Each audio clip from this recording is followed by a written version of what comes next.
به نام خداوند بخشنده مهربان.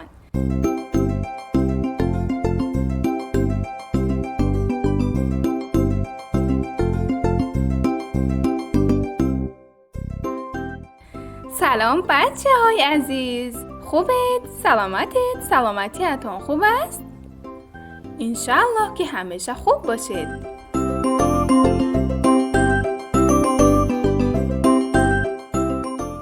بچه های عزیز، امیدوارم مثل همیشه سرحال باشید و سربلند. اینجا رادیو مهر، صدای کودک. من شهنازه هستم. دوباره با یک قصه آموزنده و شنیدنی دیگر به نزد شما آمدم.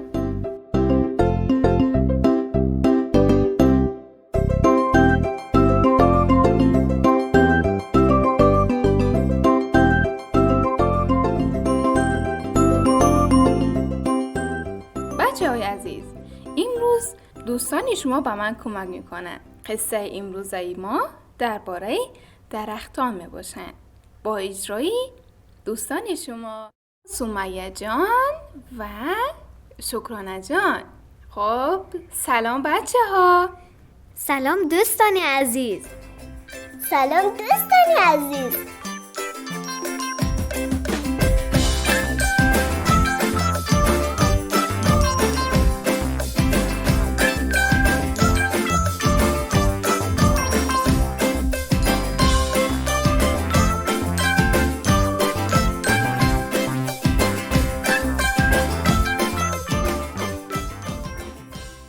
بود نبود در یک باغچه میدهک دو درخت کناری هم زندگی می کردند. یکی درختی آلوچه و دیگری درختی گیلاس بود. این دو تا همسایه با هم مهربان نبودند و دوستی نمی کردند و قدری همدیگر رو نیز نمی دانستند. بهار که می رسید شاخه های این دو تا همسایه پر از شکوفه های قشنگ و زیبا می شد. ولی بجای اینکه با رسیدن بهار این دو مهربان تر و با صفاتر باشند، بر سر شکوفه هایشان و اینکه کدام یک از اینها زیباتر است بحث و دعوا می کردند. در فصل تابستان هم بحث آنها بر سر این بود که میوه های کدام یکشان بهتر و خوشمزه تر است. درختی آلوچه می گفت: آلوچه های من میدهک و زیبا هستند، اما گلاس های تو سیاه و کلان و بزه هستند. درختی گلاس هم می گفت: گیلاس های من شیرین و بامزه هست، اما آلوچه های تو ترش و بدمزه. سالها گذشت تا اینکه دو تا درخت پیر و کهنسال شدند. اما عجیب بود که آنها هنوز هم با هم مهربان نبودند. در یکی از روزهای تیر ماه که طوفان شدیدی می‌وزید، ناگهان یکی از شاخه‌های درخت گیلاس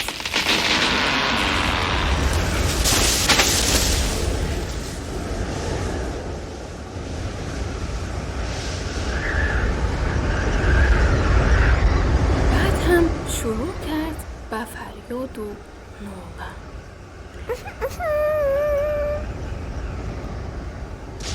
درخت آلوچه که تا آن روز هیچ وقت دلش برای درخت گیلاس نسوخته بود و اصلاً به او اهمیتی نداده بود، یک دفعه دلش نرم شد و به درد آمد و گفت: همسایه عزیز، نگران نباش. اگر در برابر باد قدرت ایستادگی نداری، میتوانی به من تکیه کنی. من کنار تو هستم و تا جایی که توانم کمکت میکنم. آخه من و تو کسی را به جز همدیگر نداریم. درخت گیلاس از محبت و مهربانی درخت آلوچه کم آرامش پیدا کرد و گفت: آلوچه جان، از لطفی تو خیلی ممنونم. ببین دوست عزیز، دوستی و مهربانی خیلی زیباست. حیف شد که ما این چند سال گذشته رو صرف کینه و بد اخلاقی خودمون کردیم.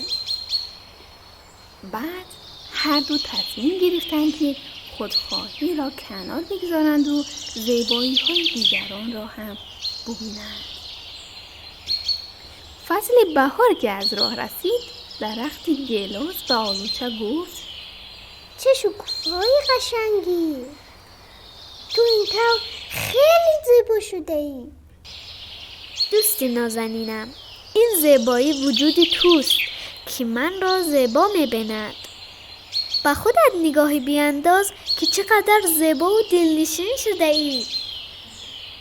بچه ها، آنها تا آخری عمر با همدیگر مهربان و صمیمی بودند. دیگر هرچی گپ می زدن، حرف بین آنها رد و بدل می شد، از مهربانی بود و همدلی و دوستی.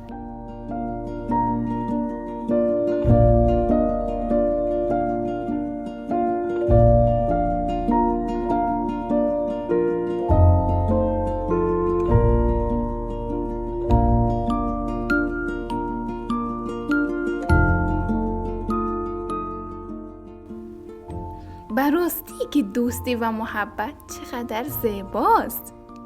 با همین داستانی کوتاه و زیبا شما رو به خداوند یکتا می سپارم.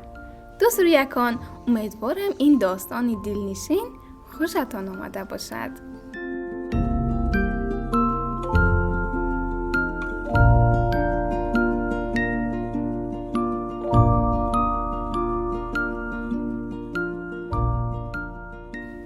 تا داستان و قصه های دیگر شما رو به خدا می سپارم.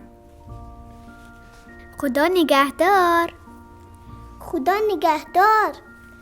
خدا یار و نگهدار شما بچه ها. خدا حافظ.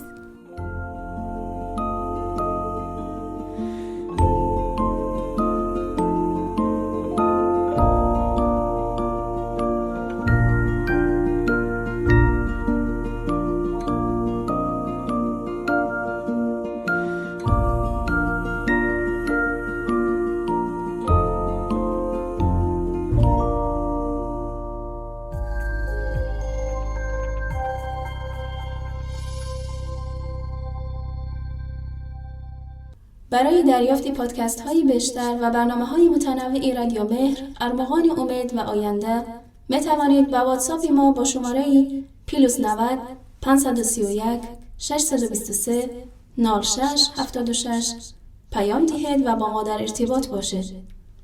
اینچنین در کانال یوتیوب و فیسبوک رادیو مهر آبونه شده و ما را همراهی کنید. www.radiomehr.org